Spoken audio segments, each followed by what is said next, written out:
ሰላም ናችሁ። እግዚአብሔር አምላክ የተመሰገነ ይሁን። ዛሬ አብረን ዛሬና የዛሬ ሳምንት የመስጠት ምስጢር በሚል ርዕስ የእግዚአብሔርን ቃል የምንማማር ይሆናል። የዛሬው መልእክቴ መነሻ ቃል የሚሆነው በአንደኛ ዜና ምዕራፍ 29 ከቁጥር 1 እስከ 9 ባለው የእግዚአብሔር ቃል ላይ ነው። አንደኛ ዜና ምዕራፍ 29 ከቁጥር 1 እስከ 9 ያለውን የእግዚአብሔርን ቃል በማንበብ እንጀምራለን። በእነዚህ ሁለት ሳምንቶች የመጀመሪያው ስጦታ ምን እንደሆነ፣ ስጦታችን ምን እንደሆነ፣ ለምን እንደምንሰጥ፣ እንዴት መስጠት እንዳለብን፣ እግዚአብሔር ሰጥተን እንዳልሰጠን የሚቆጥርበት ጊዜ መች እንደሆነና የመስጠት ጠቀሜታው ምን እንደሆነ በእነዚህ ሁለት ሳምንቶች እናያለን። ዛሬ ስጦታ ምንድነው፣ ስጦታችንስ ምንድናቸውና ለምንድን ነው የምንሰጠው በሚሉ ነጥቦች ላይ የእግዚአብሔርን ቃል እንማራለን። ወደ አንደኛ ዜና ምዕራፍ 29 ከቁጥር 1 ጀምሮ አዲሱ መደበኛን ትርጉም አነባለሁ። ከዚያም ንጉሥ ዳዊት ለመላው ጉባኤ እንዲህ አለ። እግዚአብሔር የመረጠው ልጄ ሰለሞን ገና ወጣትና ልምድም የሌለው ነው። ይህ ታላቅ ሕንፃ የሚሰራው ለሰው ሳይሆን ለእግዚአብሔር አምላክ በመሆኑ ስራው ከባድ ነው። እኔም ያለኝን ሀብት ለአምላኬ ቤተ መቅደስ ለወርቁ ሥራ ወርቁን፣ ለብሩ ሥራ ብሩን፣ ለናሱ ሥራ ናሱን፣ ለብረቱ ሥራ ብረቱን፣ ለእንጨቱ ሥራ እንጨቱን፣ እንዲሁም ለፈርጥ የሚሆነውን መርግድ ኬልቄዶን፣ ልዩ ልዩ ኅብር ያላቸውን የከበሩ ድንጋዮች፣ ማናቸውንም አይነት የሚያምር ድንጋይና እብነ በረድ፣ ይህን ሁሉ በብዛት አዘጋጅቻለሁ። ከዚህም በቀር ለአምላኬ ቤት ካለኝ ፍቅር የተነሳ ለዚህ ለተቀደሰው ቤት ከዚህ በፊት ከሰጠሁት በተጨማሪ ለዚሁ ለእግዚአብሔር መቅደስ የግል ሀብቴ የሆነውን ወርቅና ብር እሰጣለሁ። ይህም 3000 መክሊት የኦፊር ወርቅና 7000 መክሊት ንጹሕ ብር ለቤተ መቅደሱ የግድግዳ ግንብ ማስጌጫ እንዲሁም ለወርቁ ሥራ፣ ለብሩ ሥራ፣ በባለሙያዎች ለሚሰራው ሥራ ሁሉ የሚሆን ነው። ታዲያ ዛሬ ራሱን ለእግዚአብሔር ለመቀደስ ፈቃደኛ የሚሆን ማን ነው? ከዚያም የቤተሰቡ መሪዎች፣ የነገዱ የእስራኤል ሹማምንት፣ የሻለቆችና የመቶ አለቆች እንዲሁም በንጉሡ ሥራ ላይ የተሰማሩ የተመደቡ ሹማምንት በፈቃዳቸው ሰጡ።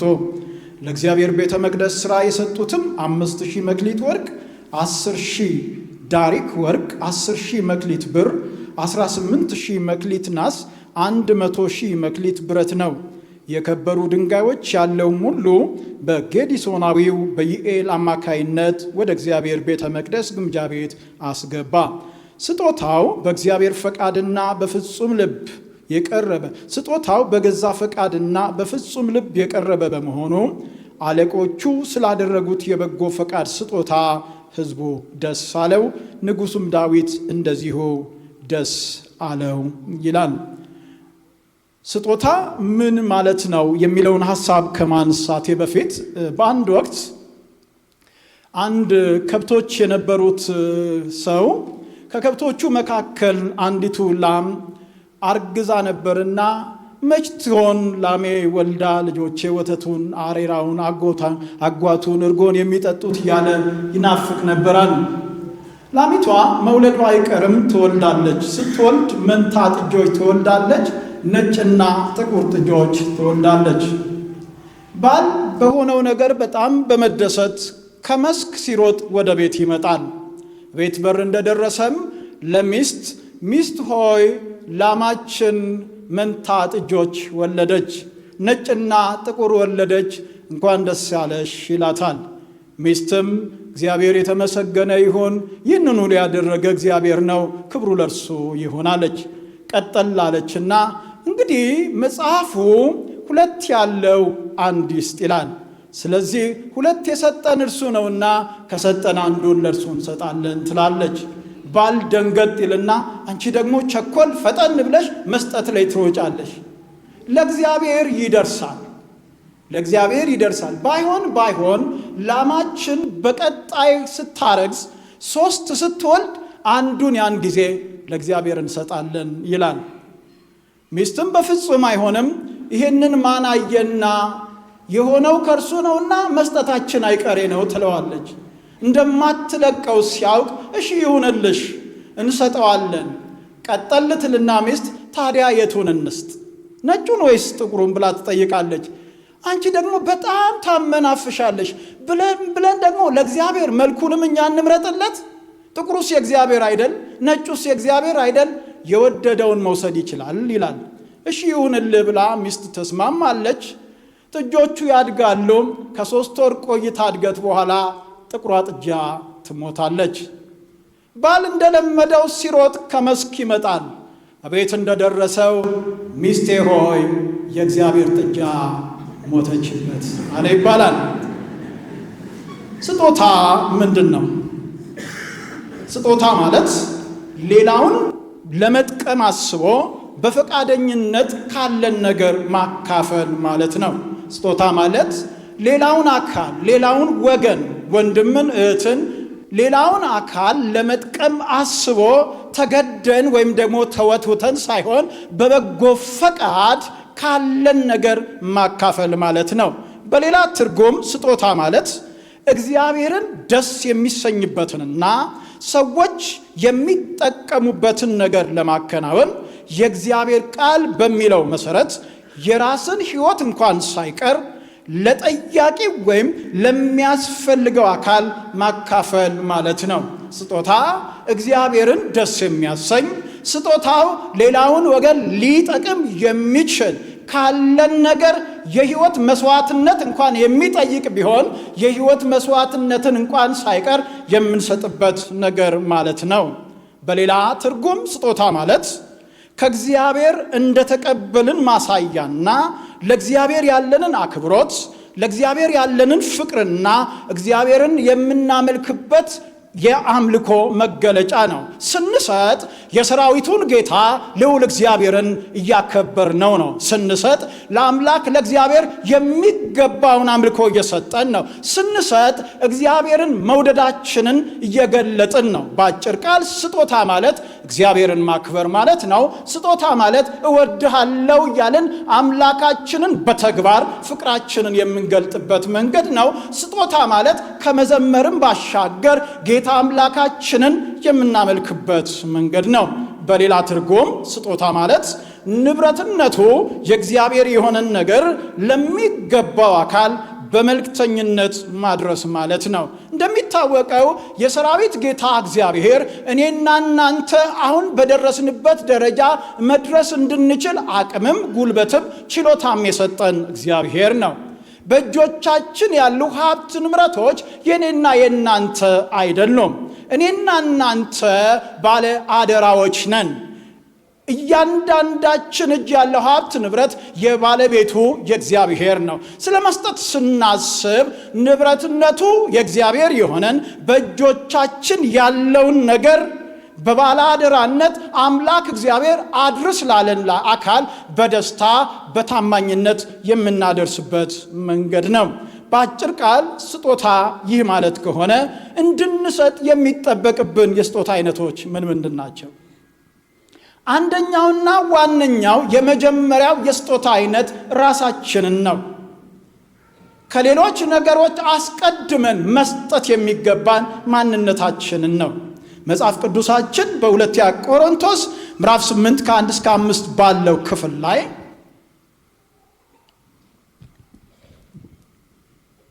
የእግዚአብሔር ቃል ሐዋርያው ጳውሎስ ስለ መቄዶንያ ቅዱሳን ለቆሮንቶስ ቅዱሳን እንዲህ ብሎ ጻፈ።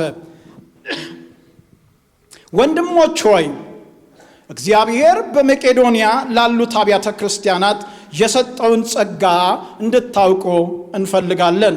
ቁጥር 5 እኛ ከጠበቅነው በላይ በመጀመሪያ ራሳቸውን ለጌታ ሰጡ፣ ቀጥለውም በእግዚአብሔር ፈቃድ ራሳቸውን ለኛ ሰጡ ብሎ ጳውሎስ ይናገራል። እነዚህ የመቄዶንያ ቅዱሳን የድሃ ናቸው። እነዚህ ቅዱሳን የድሃ ቢሆኑም እንኳን እነዚህ ከሀብት ከንብረታቸው ካላቸው ነገርም ባሻገር ዋናና ክቡር ውድ የሆነውን ማንነታቸውን አስቀድመው ለእግዚአብሔር ከዚያ ደግሞ እንደ እግዚአብሔር ፈቃድ ለኛ ሰጡ ብሎ ይናገራል። ራስን ለእግዚአብሔር መስጠት ማለት ማንነትን፣ ሁለንተናን፣ ሕይወትን፣ ፈቃድን፣ ስሜትን ልንሰጥ ለሚገባን አካል በበጎ ፈቃድ መስጠት ማለት ነው። ጳውሎስ ለሮሜ ቅዱሳን ምዕራፍ 12 ቁጥር 1 ላይ ሲናገር እንግዲህ ወንድሞች ሆይ ሰውነታችሁን ቅዱስና ሕያው መስዋዕት አድርጋችሁ እንድታቀርቡ በእግዚአብሔር ርኅራኄ እለምናችኋለሁ ብሎ ይናገራል። ስለዚህ የመጀመሪያ የስጦታ አይነት ማንነት ወይም ፈቃድ ወይም ራሳችንን። ሁለተኛው የስጦታ አይነት አስራት ነው። መጽሐፍ ቅዱሳችን ስለ አስራት ሲናገር በተጻፉት የመጽሐፍ ቅዱስ ክፍሎች ብዙ ቦታ ላይ በተደጋጋሚ ስለ አስራት ተጠቅሶ እንመለከታለን። አስራት ማለት እግዚአብሔር ከሰጠን ነገር ሁሉ ከ10 እጅ አንዱን የምንሰጠው የስጦታ አይነት ነው። እግዚአብሔር አምላክ ከሰጠን ነገር ሁሉ ስለ አስራት ሲታሰብ ቅዱሳን ወገኖች አስራትን የሚያስቡት ከሚያገኙት ከሆነ ከአንድ ነገራቸው ብቻ እንጂ ከሚገኘው ከነገሮቻቸው ሁሉ አስራትን አይሰጡም። መጽሐፍ ቅዱሳችንን ስለ አስራት በተጻፈው የመጽሐፍ ቅዱስ እውነት ውስጥ ሄዳችሁ ስትመለከቱ ስለ አስራትን ሁሉ የሚል ቃል ተጽፎ እናገኛለን።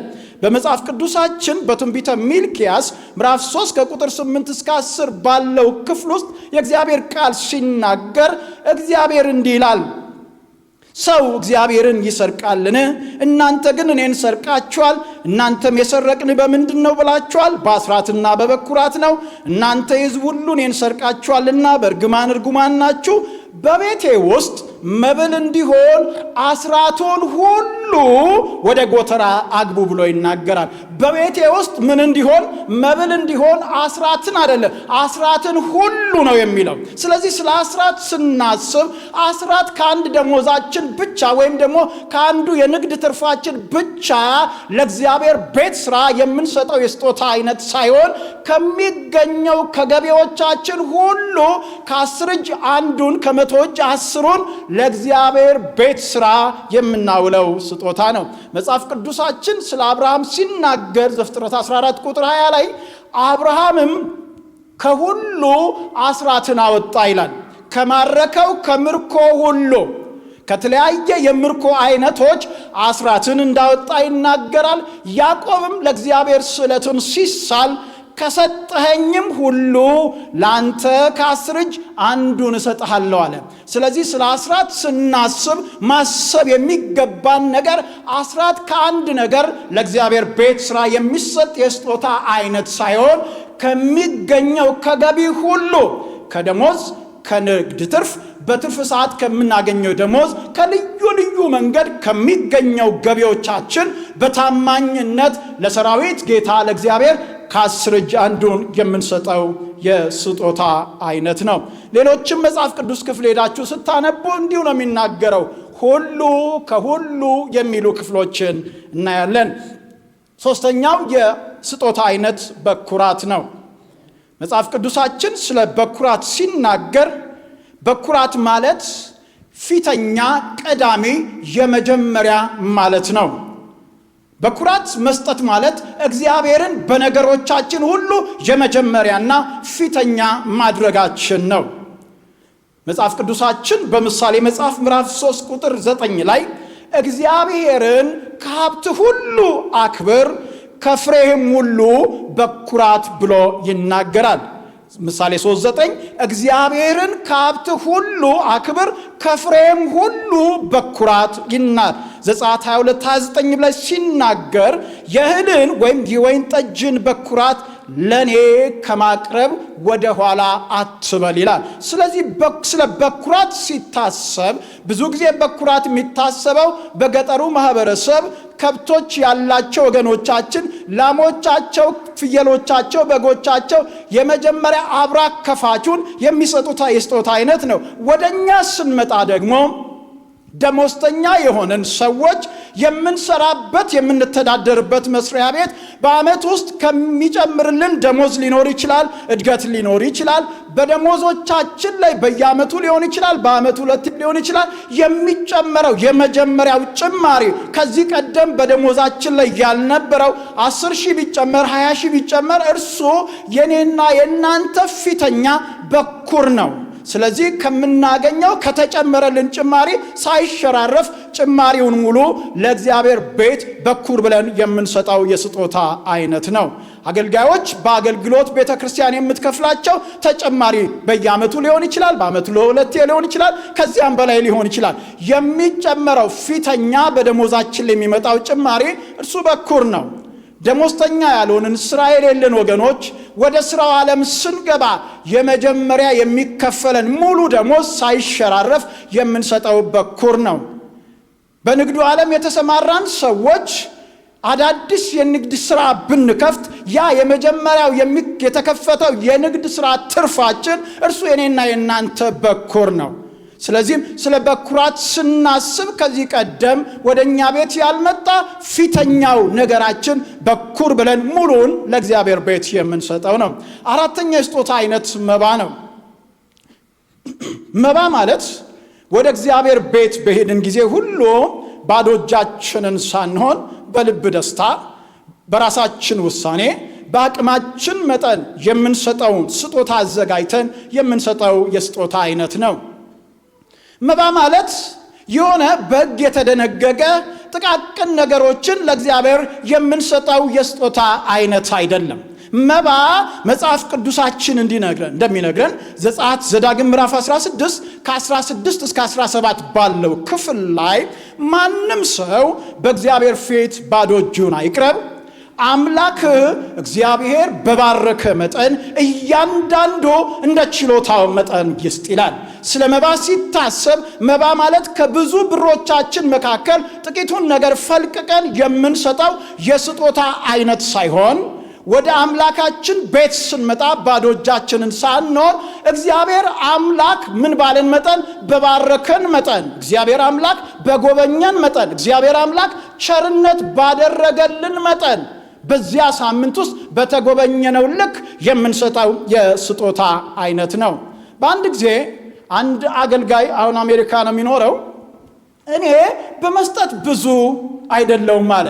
በጣም ንፉግ ነኝ፣ ስስታም ነኝ፣ ስጦታ የሚባል ነገር አይመቸኝም አለ። እናም አባታችን ሁልጊዜ የቤተ ክርስቲያን መሪ ነውና ሁልጊዜ ወደ ጸሎት ቤት ስንሄድ 1 ብር ይዘረዝርና 6 ልጆች አሉት። ለ6 ልጆቹ 10 ሳንቲም ይሰጥና ለኔና ለናቴ 20 ሳንቲም ይሰጣል። ከዚያ ሄዳችሁ መባ ጣሉ እንባላለን አለ። በየሳምንቱ 1 ብሯ ከፍ ማትልም ዝቅ ማትልም አለ። ሳምንት ሲመጣ 1 ብሩ ይዘረዘራል። ለስድስታችን 10 ሳንቲም ይሰጠናል። እናቴና አባቴ 20 ሳንቲም ይወስዳሉ። ወደ ቤተ ክርስቲያን ሄደን መባ እንጥላለን አለ።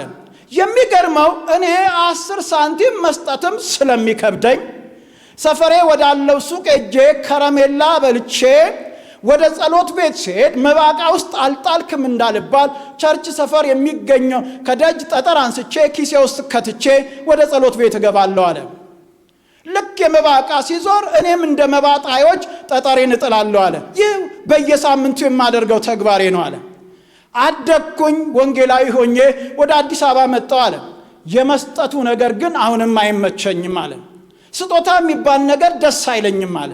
አንድ ጉባኤ ላይ ስለ መስጠት እየተማርን አገልጋዩ እንዲህ አለ፣ ዛሬ ንፉጋን፣ ስስታሞች፣ ራስ ወዳዶች የሰራዊት ጌታ እግዚአብሔር ይህን ቀንበራችሁን ከላያችሁ ይሰብራል፣ ትሰጣላችሁ፣ እግዚአብሔር ይባርካችኋል እያለ ያስተምረናል አለ። ያን ጊዜ በኪሴ ውስጥ ያለው 10 ብር ብቻ ነው አለ። የ10 ብር ብዙ ነገር ይሰራል በወቅቱ አለ። አንቀጠቀጠኝ አለ። እኔ 10 ብር ሙሉ ሰጥቼ እንዴት ልሆን አለ። ከዛም በኋላ የስጦታው ሰዓት ሲደርስ እንግዲህ ወገኖቼ ለበረከታችሁ እንዲሆን እግዚአብሔር በረከታችሁን ወደ ቤታችሁ እንዲያመጣ ቀንበራችሁ እንዲሰበር ደስ ብሏችሁ ስጡ፣ ያላችሁን ያዙ፣ ለመስጠት ተዘጋጁ ሲል አስጨነቀኝ አለ። በኋላ ላይ ወደ አንድ ሐሳብ ወደ አእምሮ የመጣ ምን ሆነሃል? ባይሆን ወደ ሱቅ ወጥተህ 10 ብሩን ለ2 ከፍለ መጠባበቂያ እንዲሆነ 5 ብሩን ይዘህ 5ቷን ስጣት። ምክንያቱም ምሳ አለ፣ ታክሲ አለ፣ ምን ትሆናለህ የሚል ሐሳብ ሲመጣ በሐሳቡ ተስማምቼ ልወጣ ስል ምን እንደያዘኝ አላውቅም፣ የሆነ ነገር ግን አስቀምጠኝ አለ። ዕቃው ሲዞር እንዴት እንደሰጠው አላውቅም፣ ብቻ ሰጠው አለ። ልክ ያንን ሳደርግ የሆነ ነገር ከላይ ላይ ተገፈፈ አለ። ምን ትበላለህ፣ በምን ትሳፈራለህ የሚል ስጋቱ፣ ፍርሃቱ፣ ጭንቀቱ ከላይ ላይ ተገፈፈ፣ ቀለለኝ አለ። ጉባኤው አልቆ ስንወጣ ከብዙ ዓመታት በፊት ወደ አሜሪካ ወጥቶ የነበረ ጓደኛዬን አገኘሁት አለ። ዋው ወንጌላዊ ከሌ ስላገኘው ደስ ብሎኛል፣ ዛሬ አብረን ምሳ እንበላለን አለኝ አለ። የምሳው ጥያቄ ተመለሰ አለ። ትልቅ ሆቴል ወሰደኝ፣ ምሳ ጋበዘኝ፣ ሻይ ቡና አልን፣ ተጫወትን። ልክ ልንለያይ ስንል ለአንዳንድ ጉዳዮች ያስፈልገዋል ብሎኝ 400 ብር ቆጥሮ ሰጠኝ አለ። አምላክ እግዚአብሔር ከዚያን ቀን ጀምሮ በእርግጥም ንፉግነቴን ከላይ ላይ አንከባለለ፣ ዛሬ እኔ ሰጪ ነኝ አለ። ወገኖቼ ስለ መባ ስናስብ ሁልጊዜ ማሰብ ያለብን ነገር መባ ጥቃቅንና ትንንሽ ነገርን መንዝረን ወይም ደግሞ ከማከል አውጥተን የምንሰጠው የስጦታ አይነት ሳይሆን ትልቁን ወደ እግዚአብሔር ቤት በሄድን ጊዜ እግዚአብሔር አምላክ ምን ባለን መጠን፣ በባረከን መጠን፣ በጎበኘን መጠን፣ ባሰበን መጠን በብዙ ደስታ የምንሰጠው የስጦታ አይነት ነው። 5ኛው የስጦታ አይነት ምጽዋት ነው። ምጽዋት ማለት ለድሆች፣ ለድሃ አደጎችና ለተቸገሩ ሰዎች የምንሰጠው የስጦታ አይነት ነው። መጽሐፍ ቅዱሳችን ስለ ምጽዋት በተነገረው ክፍል ውስጥ ለምሳሌ ሐዋርያት ሥራ ምዕራፍ 12 ላይ እግዚአብሔር ቃል እንዲህ ይላል፣ እሱም ከቤተሰቦቹ ሁሉ ጋር እግዚአብሔርን የሚያመልክና የሚፈራ ለሕዝቡም እጅግ ምጽዋት የሚያደርግ ወደ እግዚአብሔርም ሁል ጊዜ የሚጸልይ ነው ብሎ ይናገራል። ሐዋርያት ሥራ ምዕራፍ 3 ቁጥር 2 ላይ ወደ መቅደስ ከሚገቡት ምጽዋት ይለምን ዘንድ ሰዎች ተሸክመው መልካም በሚሏት በመቅደስ ደጅ በየቀኑ ያስቀምጡት የነበሩ ከእናቱ ማፀን ጀምሮ አንካሳ የሆነ አንድ ሰው ነበር ብሎ ይናገራል። ምጽዋት ማለት ለድሃ አደጎች፣ ቅድምም ማስታወቂያ እንደተነገረው ለተቸገሩ ሰዎች የምንሰጠው የፍቅር ስጦታችን ነው። ለድሆች፣ ለተቸገሩ ሰዎች እንደዚህ መጽሐፍ ቅዱስ ላይ እንደተጻፉ አይነት ሰዎች የምንሰጠው የስጦታ አይነት ነው። 6ኛው የስጦታ አይነት ልዩ ስጦታ ወይም ደግሞ በተለምዶ የፍቅር ስጦታ የምንለው ነው። ቤተ ክርስቲያን በዓመት 1 ሊሆን ይችላል፣ በዓመት 2 ሊሆን ይችላል፣ በዓመት 3 ሊሆን ይችላል። ከመባም ከአስራትም ከበኩራትም ውጪ ለልዩ ዓላማ ለሕንፃ ማሰሪያ ሊሆን ይችላል፣ ለሙዚቃ መሳሪያ ግዢ ሊሆን ይችላል፣ ለተለያዩ ዓላማዎች ለዚህ ጉዳይ ይሄን ያህል ሚሊዮን ብር ያስፈልጋልና ሀብታችን ደግሞ እናንተ ናችሁ ብላ ቤተ ክርስቲያን ወደ ሕዝቧ ጥሪ የምታቀርብበት ሁኔታ ነው። ስለዚህ በተለየ ሁኔታ ወደኛ የሚመጣው የስጦታ ጥያቄ ልዩ ስጦታ ወይም ደግሞ የፍቅር ስጦታ ይባላል። መጽሐፍ ቅዱሳችን በዘጸአት ምዕራፍ 25 ከ1 እስከ 2 የእግዚአብሔር ቃል እንዲህ ይላል። እግዚአብሔር ሙሴን እንዲህ አለው፣ ስጦታ እንዲያመጡልኝ ለእስራኤላውያን ንገራቸው፣ ይሰጥ ዘንድ ልቡ ካነሳሳው ከእያንዳንዱ ሰው ስጦታን ተቀበልልኝ አለው። ዘጸአት 35:29 ላይ ፈቃደኛ የሆኑ እስራኤላውያን ወንዶችና ሴቶች ሁሉ እግዚአብሔር በሙሴ በኩል እንዲያከናውንለት ላዘዛቸው ሥራ ሁሉ የበጎ ፈቃድ ስጦታቸውን ለእግዚአብሔር አመጡ ብሎ ይናገራል። ይሄኛው ስጦታ ለተለየ ዓላማ እግዚአብሔር በቤተ ክርስቲያን መሪዎች በኩል እግዚአብሔር በመጋቢዎች በኩል ለሕዝቡ የሚያቀርበው ጥሪ ነው። እግዚአብሔር በሙሴ በኩል ምን አለ? ሕዝቡ ምን ያመጣልኝ ዘንድ ስጦታ ያመጣልኝ ዘንድ ወደ ሕዝቡ ይህንን ጥያቄ አቅርብልኝ አለ። ሙሴም ወደ ሕዝቡ ወርዶ እግዚአብሔር ለቤቴ ሥራ የሚሆን ስጦታ እንድታመጡለት ይፈልጋል ብሎ ጥሪ ያቀረበ። ባነበብነው 35:29 ላይ ሁሉም ሕዝብ በደስታ ለእግዚአብሔር ስጦታ መጣ።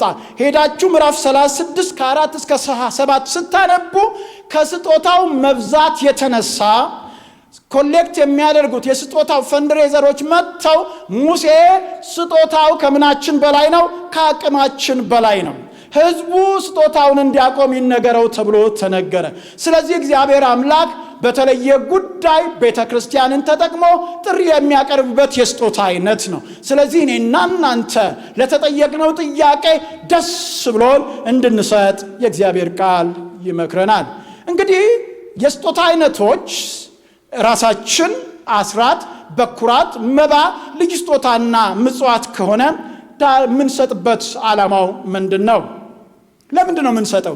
አንደኛ የምንሰጠው መስጠት ከእግዚአብሔር የተካፈልነው መለኮታዊ ባህሪ ስለሆነ ነው።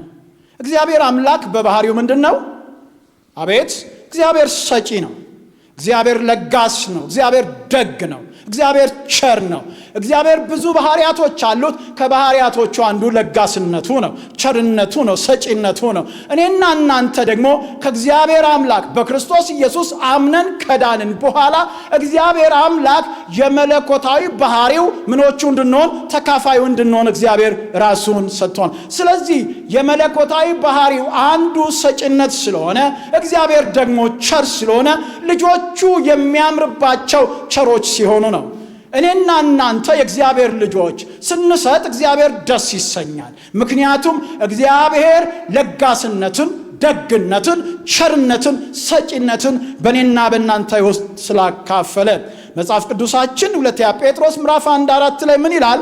ከክፉ ምኞት የተነሳ በዓለም ካለው ምግባረ ብልሹ ሕይወት አምልጣችሁ ከመለኮታዊ ባህሪ ተካፋዮች እንድትሆኑ በእነዚህ ነገሮች አማካይነት እጅግ ታላቅና ክቡር የሆነውን ተስፋ ሰጥቶናል ይላል። የምንሰጥበት ምክንያት እግዚአብሔር አምላክ ከእርሱ ከሆነው ከቸርነት ባህሪው ስላካፈለን፣ የሚያምርብን ቸርነት ስለሆነ።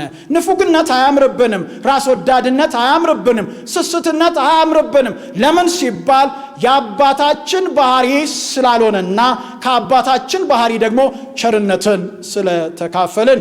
ሁለተኛ የምንሰጥበት ምክንያት በክርስቶስ ኢየሱስ ለመልካም ሥራ ስለተፈጠርን ነው። ኤፌሶን ምዕራፍ 2:10 ላይ የእግዚአብሔር ቃል እንደዚህ ብሎ ይናገራል። እኛ ፍጥረቱ ነንና እንመላለስበትም ዘንድ እግዚአብሔር አስቀድሞ ያዘጋጀውን መልካሙን ሥራ ለማድረግ በክርስቶስ ኢየሱስ ተፈጥረናል ይላል። የተፈጠርንለት ዓላማ ነው። አንዱ መልካም ሥራ ቸርነት ነው። አንዱ መልካም ሥራ ደግነት ነው። ጳውሎስ ቸርነት፣ ደግነት የመልካም ሥራ መገለጫ እንደሆነ ሲናገር በሁለተኛ ቆሮንቶስ ምዕራፍ 8:6 ላይ እንዲህ ብሎ ተናገረ። ስለዚህ ቲቶ በእናንተ መካከል ቀደም ሲል የጀመረውን የልግስና ሥራ ከፍጻሜ እንዲያደርስ ለምነነው ነበር።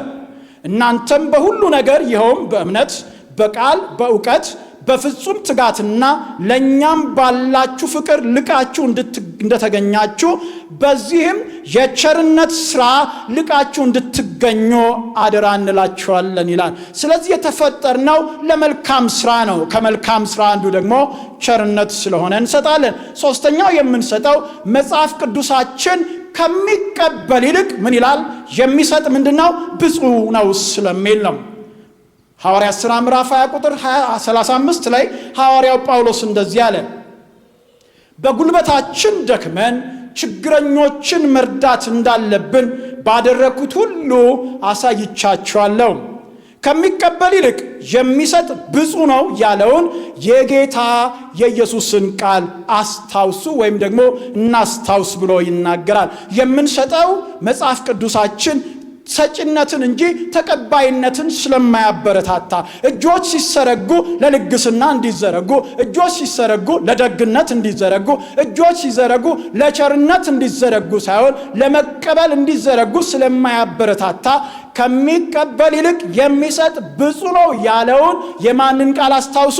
የጌታን ቃል አስታውሱ ይላል። ጌታ የሚያበረታታው መስጠትን ነው። ካለን ነገር ከጉድለታችንም ቢሆን ሰጪዎች እንድንሆን። ያችን ሴት ጌታ ኢየሱስ ክርስቶስ ከብዙ ሰጪዎች ይልቅ ትዳሯን፣ ኑሯን፣ ንብረቷን ሰጠች ብሎ እንዳበረታታ ምንም አይነት ሕይወት ውስጥ ምንም አይነት ኑሮ ይኑረን፣ ግን እግዚአብሔር አምላክ በመስጠት ፊተኞች፣ በልግስና ፊተኞች፣ በደግነት ፊተኞች እንድንሆን ስለሚፈልግ ነው። አራተኛ የምንሰጠው ስለታዘዝን ነው። መጽሐፍ ቅዱሳችን በአንደኛ ቆሮንቶስ ምዕራፍ 9 ከ13 እስከ 14 ላይ ሐዋርያው ጳውሎስ ለቆሮንቶስ ቅዱሳን እንዲህ ብሎ ተናገረ። በቤተ መቅደስ የሚያገለግሉ ምግባቸውን ከቤተ መቅደስ እንዲያገኙ፣ በመሠዊያም የሚያገለግሉ ከመሥዋዕቱ እንደሚካፈሉ አታውቁምን? እንደዚሁም ወንጌልን የሚሰብኩ ለኑሮ የሚያስፈልጋቸውን ከወንጌሉ እንዲቀበሉ ጌታ አዟል ብሎ ይናገራል። ጌታ ያዘዘው ትእዛዝ ነው። አስራት መስጠት ትእዛዝ ነው። መባ መስጠት ትእዛዝ ነው። በኩራት መስጠት መጽሐፍ ቅዱሳዊ ትእዛዝ ነው። ስለዚህ ጳውሎስ ሲናገር በመቅደስ የሚያገለግሉት በመሥዋዕት የሚያገለግሉት ይካፈሉ ዘንድ ከሚያገኙት ነገር ሁሉ በአዲስ ኪዳንም የወንጌሉ ሰራተኞች ለወንጌሉ የሚገባቸውን ቀለብ ያገኙ ዘንድ ጌታ ደንግጓል ወይም ደግሞ አዟል ብሎ ይናገራል። በሚልክያስ 3:10 ቅድም ባነበብኩት ክፍልም ላይ ስለ አስራት በተነገረው ክፍል ስጡኝ ብሎ አይለምንም እግዚአብሔር። በቤቴ መብል እንዲኖር እኔንም በዚህ እንድትፈትኑኝ አስራትን ሁሉ ወደ ጎተራ ምን በሉ ነው የሚለው? አግቡ ነው የሚለው። አግቡ ልመና ሳይሆን ትእዛዝ ነው። ስለዚህ አስራትን በደስ ሲለን የምንሰጠው፣ ደስ ሳይለን የምንሰጠው የስጦታ አይነት ሳይሆን የባለቤቱ የእግዚአብሔር እንደሆነ ገብቶን በብዙ ደስታ የምንሰጠው የስጦታ አይነት ነው። ዘዳግም 14:12 ላይ ከእርሻ በየዓመቱ ከምታገኘው ከዘር ፍሬ ሁሉ አስራትን ታወጣል ብሎ ሲያዝ እንመለከታለን። በዚህ ዘመን ስለ አስራት ብዙ የሚባል ነገር አለ። አስራት አዲስ ኪዳናዊ አይደለም። አስራት የኦሪት ዘመን ነው፣ የሕግ ዘመን እንጂ በአዲስ ኪዳን እንደ ደስ ሲለን እንሰጣለን፣ ደስ ካላለን አንሰጥም የሚል አስተምሮት አለ። በአንድ ወቅት ዳይሬክት አስተማሪው ርዕሱን አድርጎ አስራት አዲስ ኪዳናዊ አይደለም ብሎ ያስተማረው ትምህርት እንዳለ አይቻለሁ ቪዲዮ ላይ። አስራት አዲስ ኪዳናዊ፣ አስራት ብሉይ ኪዳናዊ ብለን የምንተረጉመው ጉዳይ ሳይሆን አስራት መጽሐፍ ቅዱሳዊ ነው። ብሉይም የእግዚአብሔር ቃል ነው፣ አዲስም የእግዚአብሔር ቃል ነው። አስራት በሙሴ ሕግ ዘመን የተደነገገ ጉዳይ ሳይሆን የሙሴ ሕግ ከመምጣቱ በፊትም የነበረ ስጦታ ነው። ያ ምሳሌ የሚሆነን ደግሞ አብርሃም ነው። አብርሃም የሕግ ዘመን ሰው አይደለም። አብርሃም ከማረከው ምርኮ ሁሉ ለምኑ ይላል? ለመልከ ጸዲቅ ከሁሉ ምኑን አወጣ? አስራቱን አወጣ ብሎ ይናገራል። አስራት ከሕግ ዘመን በፊት በነ አብርሃም በነ ያዕቆብ የተጀመረ የስጦታ አይነት እንጂ ሙሴ ሲመጣ በድንጋጌ የመጣ የስጦታ አይነት አይደለም። ያዕቆብም ለእግዚአብሔር ስለቱን ሲሳል ይሄን ብታደርግልኝ ይሄን ብታደርግልኝ ከማገኘው ነገር ሁሉ ከ10 እጅ አንዱን ለአንተ ምን እላለሁ እሰጣለሁ ብሎ ተናገረ። ስለዚህ አብርሃምም የሕግ ዘመን ሰዎች አይደሉም። ጳውሎስም የሕግ ዘመን ሰው አይደለም። ከሕግ ዘመን በፊት የነበረ ስጦታ ነው። በሕግ ዘመንም የነበረ ነው፣ ደግሞም የቀጠለ ነው።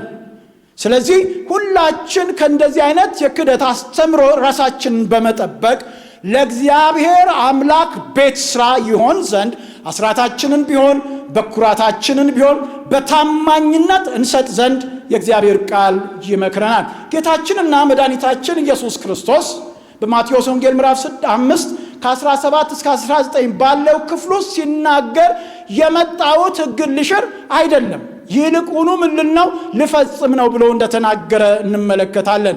ሕግንና የነቢያትን ቃል ለመሻር የመጣው አይምሰላችሁ፣ ለመፈጸም እንጂ ለመሻር አልመጣሁም። እውነት እላችኋለሁ ሰማይና ምድር እስኪያልፍ ድረስ ሕግ ሁሉ ይፈጸማል እንጂ ከሕግ አንዲቱ ፊደል ወይም አንዲት ነጥብ እንኳን አትሻርም። ስለዚህ ማንም ከነዚህ ትእዛዛት አነስተኛይቱን እንኳን ቢተላለፍ ሌሎችንም እንዲተላለፉ ቢያስተምር በመንግሥተ ሰማይ ታናሽ ተብሎ ይጠራል። ነገር ግን እነዚህን ትእዛዛት እየፈጸመ ሌሎችም እንዲፈጽሙ የሚያስተምር በመንግሥተ ሰማይ ታላቅ ይባላል ብሎ ይናገራል። ጌታችን ኢየሱስ ክርስቶስ ወደዚህ ምድር ሲመጣ ሕግ እንዲፈጸም እንጂ ሕግ እንዲሻር አልመጣም። ስለዚህ መጽሐፍ ቅዱሳዊ እውነት መርህ እንደሆን ገብቶን አስራት አዲስ ኪዳናዊ ብሉይ ኪዳናዊ ከሚል አስተምሮት ራሳችንን ነፃ አድርገን አስራት መጽሐፍ ቅዱሳዊ እውነት እንደሆን ገብቶን ደስ ብሎን አምላክ እግዚአብሔር በሰጠን ነገር ነጋዴው ከንግዱ ትርፍ ሰራተኛው ከስራው ከሚያገኘው ደሞዝ እያንዳንዳችን ከገቢዎቻችን ሁሉ ደስ ብሎን እንድንሰጥ የእግዚአብሔር ቃል ይመክረናል። ስለዚህ ከስተት አስተምሮት አስተሳሰብ ራሳችንን በዚህ ቃል ልንፈውስ ይገባናል። ሌላው ስለ መስጠት ስናስብ ለምንድነው የምንሰጠው የሚለውን ስንጠይቅ የምንሰጥበት ምክንያት መርህ ስለሆነ ነው። መጽሐፍ ቅዱሳችን ዘፍጥረት 8:22 ላይ በምድር ዘመን ሁሉ መዝራትና ማጨድ፣ ብርድና ሙቀት፣ በጋና ክረምት፣ ቀንና ሌሊት ምን አይሉም አይቋረጡም ይላል። ከዘራ ምን ትላለህ? አቤት ከዘራ ታጭዳለህ፣ ካልዘራ አታጭድም። ይህ በምድር ዘመን የማይቋረጥ እውነት ነው። ስለዚህ መርህ ነው። የሚዘሩ ያጭዳሉ፣ ያልዘሩ አያጭዱም። እጃቸውን አጣጥፈው ወደ ቤታቸው ይገባሉ። የዘሩትን ያህል ዘሪዎች ደግሞ ያጭዳሉ። ለዚህ ነው ጳውሎስ ለቆሮንቶስ ቅዱሳን 2 ቆሮንቶስ 9:6 ላይ ሲናገር ይህንን እላለሁ፣ በጥቂት የሚዘራ በጥቂት ደግሞ ያጭዳል፣ በበረከት የሚዘራ በበረከት ደግሞ ምን ይላል? ያጭዳል ብሎ ይናገራል። ስለዚህ መርህ ነው። የሚዘሩ ሲያጭዱ፣ የማይዘሩት ግን የበይ ተመልካች ይሆናሉ። መጽሐፍ ቅዱሳዊ እውነትና መርህ ስለሆነ እንሰጣለን። ሌላው የምንሰጠው ለእግዚአብሔር ምስጋና እንዲበዛ ነው። ስንሰጥ የሚደረግላቸው ሰዎች ስለተደረገላቸው ነገር የሰማዩን አምላክ እግዚአብሔርን ያመሰግናሉ። በአስራታችን ስንታመን፣ በበኩራታችን ስንታመን፣ በመባችን ስንታመን የቤተ ክርስቲያን መሪዎችና አገልጋዮች ስለናንተ እግዚአብሔርን ያመሰግናሉ። እግዚአብሔር አምላክ ሆይ ወገኖቻችንን ለኛ በረከት አድርገህ ስለሰጠህን እናመሰግናለን ይላሉ መሪዎች። ለሚፈልጉት ጉዳይ ታማኞች ሆናችኋልና፣ በመባ ታማኝ ሆናችኋልና፣ በአስራት ታማኝ ሆናችኋልና፣ በበኩራት ታማኝ ሆናችኋልና፣ በምትጠየቁት ጥያቄ ሁሉ ታማኞች ሆናችኋልና እናንተን በታማኝነታችሁ ምክንያት የገንዘባችሁን የሀብታችሁን ባለቤት እግዚአብሔርን ያመሰግናሉ። ለሰዎች ደግነት ስናደርግ፣ ለሰዎች በችግራቸው ስንደርስ ሰዎች እግዚአብሔርን ያመሰግናሉ።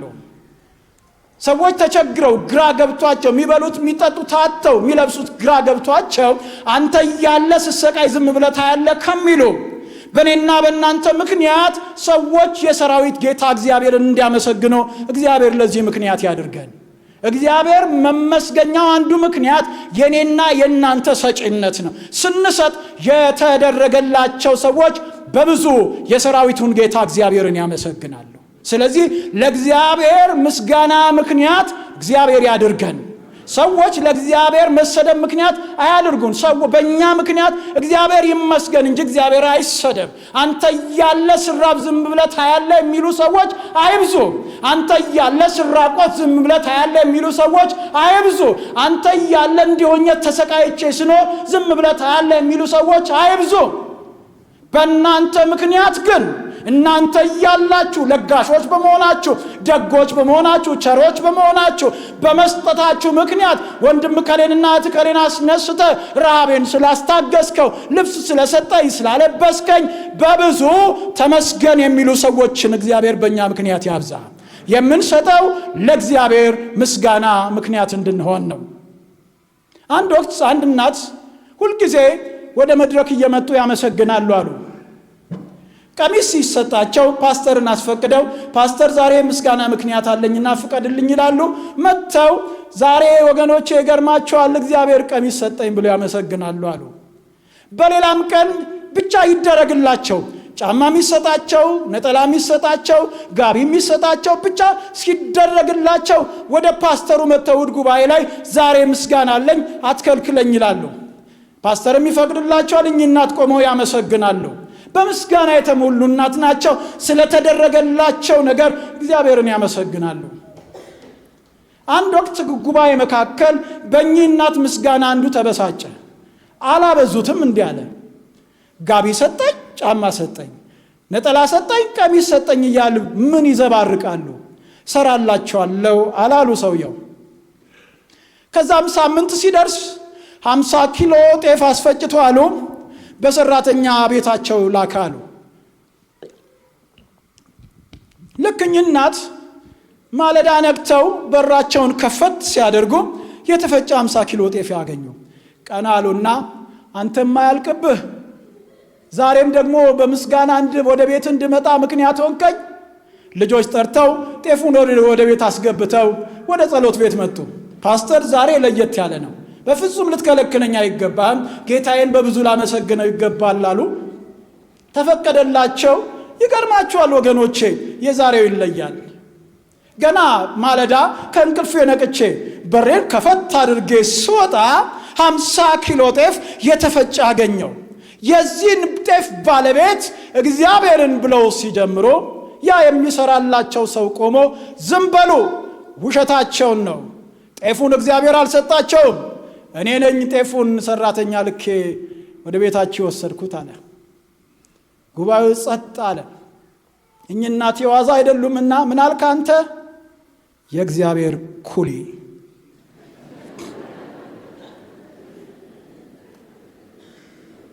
አንተ የእግዚአብሔር ኩሊ ምን አቅም ኖሮ ነው አንተ ለኔ 50 ኪሎ የሚያህለውን ጤፍ ወደ ቤቴ የምትልከው? ምን አቅምስ አለህና ነው? እግዚአብሔር ባይረዳ ይህን ማድረግ አትችልም። ባካችሁ ወገኖቼ ይህን ሰው ተዉትና የጤፉን ባለቤት የሰራዊቱን ጌታ እግዚአብሔርን አመስግኑ አሉ ይባላል። ስንሰጥ እግዚአብሔር ይመሰገናል። እናንተ ደግሞ ለእግዚአብሔር የምስጋና ምክንያቶች እንድትሆኑ እግዚአብሔር ይፈልጋል። ስለዚህ በዘመናችን ሁሉ በተሰጠን ልክ ለእግዚአብሔር የምስጋና ምክንያት እንድንሆን አምላክ እግዚአብሔር በብዙ ይርዳን። በመጨረሻም ለምንድነው የምንሰጠው? የኛ የምንለው ነገር ስለሌለና እኛ ሁሉን ነገር የተቀበልነው ከእግዚአብሔር ስለሆነ ነው። ሀብት ቢሆን የኛ አይደለም፣ ንብረት ቢሆን የኛ አይደለም። በእጆቻችን የምንቆጥረው ገንዘብ፣ በአካውንቶቻችን ያሉት የገነባናቸው ፎቆች፣ ድርጅቶቻችን በሙሉ የባለ ንብረቱ የማን ናቸው? የእግዚአብሔር ናቸው። ንጉሥ ዳዊት በአንደኛ ዜና 29 ከቁጥር 14 እስከ 16 ላይ እንደዚህ ብሎ ተናገረ። ሁሉ የተገኘው ካንተ ነው፣ ላንተም የሰጠንህ ከእጅ የተቀበልነውን ብቻ ነው። እግዚአብሔር አምላካችን ሆይ ለተቀደሰው ስም ቤተ መቅደስ እንሰራል ዘንድ ይህ በብዛት ያዘጋጀነው ከእጅ የተገኘና ሁሉም የማን ነው? ያንተ ነዋል። ወገኖቼ ቀደም እንደተማርነው አይደለም ሀብት ንብረታችን እኛ ራሳችን የማን አይደለንም? የኛ አይደለንም። ጳውሎስ ለቆሮንቶስ ቅዱሳን ሲናገር በዋጋ ተገዝታችኋልና የማን አይደላችሁም? የራሳችሁ አይደላችሁም አለ።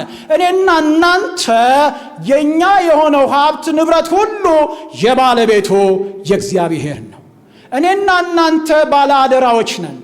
እግዚአብሔር በአደራ ለኔና ለናንተ ሀብት ሰጠን። ሲፈልግ የሚመነዝረው ሀብት እጆቻችን አለ። ስለዚህ ደስ ሲለን የምናደርገው፣ ደስ ሳይለን የምንከለክለው ጉዳይ አይደለም። አንቺም አንተም እኔም ሁላችንም የኔና የኛ የሆነው ሀብት ንብረት ሁሉ ንጉሥ ዳዊት እንደተናገረው እግዚአብሔር አምላካችን ሆይ ለተቀደሰው ስም ቤተ መቅደስ እንሰራል ዘንድ ይህ በብዛት ያዘጋጀነው ሁሉም ከእጅ የተገኘና ሁሉም ያንተ ነው ብሎ እንደጸለየም እኔና አንተም እጅ ያለው ሀብት ንብረት ሁሉ የባለቤቱ የእግዚአብሔር ነው። ስለዚህ የምንሰጠው የኛን ንብረት አይደለም፣ የምንሰጠው የኛን ሀብት አይደለም።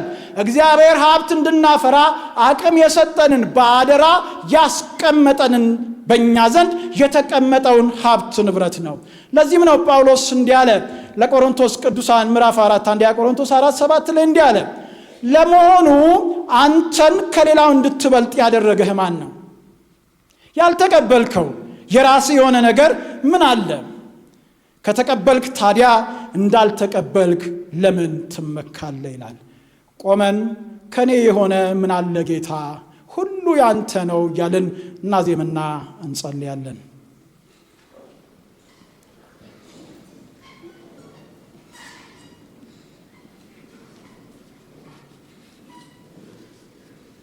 ከኛ የሆነ ምንም ነገር የለም። የኛ የምንለው አንዳች ነገር የለም። ሁሉን የተቀበልነው ከባለቤቱ ከእግዚአብሔር ነው።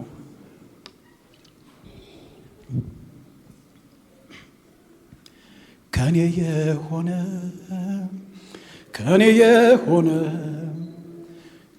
የሆነ ምን አለ ጌታ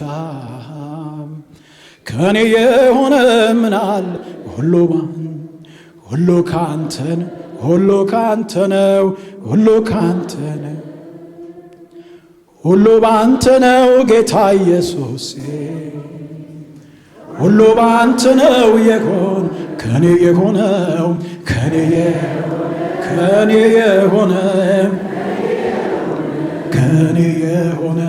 ከኔ የሆነ ምን አለ ጌታ ከኔ የሆነ ምን አለ ሁሉ ባንተ ነው ሁሉ ባንተ ነው ሁሉ ባንተ ነው ሁሉ ባንተ ነው ጌታ ኢየሱስ ሁሉ ባንተ ነው የሆነ ጸንቼ መቆሜ ምሕረት በዝቶ ነው መውጣቴ መግባቴ ክንድ ደግፎኝ ነው አንድም ነገር የለም ከኔ ነው የምለው በኔ ነው የምለው መላው እኔነቴ ኢየሱስ ያንተ ነው ጌታዬ ያንተ ጸንቼ መቆሜ ምሕረት በዝቶ ነው ምሕረት በዝቶ መውጣቴ መግባቴ ክንድ ደግፎኝ ነው አንድም ነገር የለም ከኔ ነው የምለው በኔ ነው የምለው መላው እኔነቴ ኢየሱስ ያንተ ነው አምላኬ ሆይ ባንተ ብርታት ባንተ ሐዘኔን ረስ ያስለቀሰኝ ያጨለማው አልፎ ባንተ ብርሃን ጌታዬ ሆይ ባንተ ብርታት ባንተ ሐዘኔን ያስተከዘኝ ያጨለማው አልፎ ባንተ ብርሃን ወዳጄ ሆይ ባንተ ብርታት ባንተ ሐዘኔን ረስ ያስለቀሰኝ ያጨለማው አልፎ ባንተ ብርሃን ከኔ የሆነ ከኛ የሆነ አንዳች ነገር እንደሌለ እየገባን ከኔ የሆነ ምን አለ ጌታ ከኔ የሆነ ምን አለ ሁሉ ካንተ ነው ሁሉ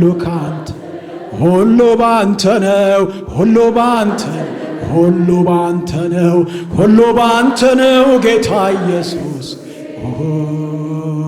ሁሉ ባንተ ነው ከኔ የሆነው ከኔ የሆነ አሜን ከኔ የሆነ ምን አለ ጌታ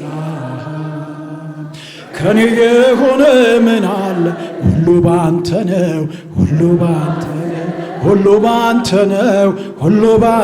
ነው ሁሉ ባንተ ነው ጌታ ኢየሱስ ሁሉ ባንተ ጸንቼ መቆሜ ምሕረት በዝቶ ነው መውጣቴ መግባቴ ክንድ ደግፎኝ ነው አንድም ነገር የለም ከኔ ነው የምለው በኔ ነው የምለው መላው እኔነቴ ኢየሱስ ካንተ አባቴ ባንተ አምላኬ ሆይ ባንተ ብርታት ባንተ ሐዘኔን ያስለቀሰኝ ያ ጨለማው አልፎ አንተ ለጥቂት ጊዜ እውነት የእኛ እንዳይደል ገብቶን እንጸልያለን።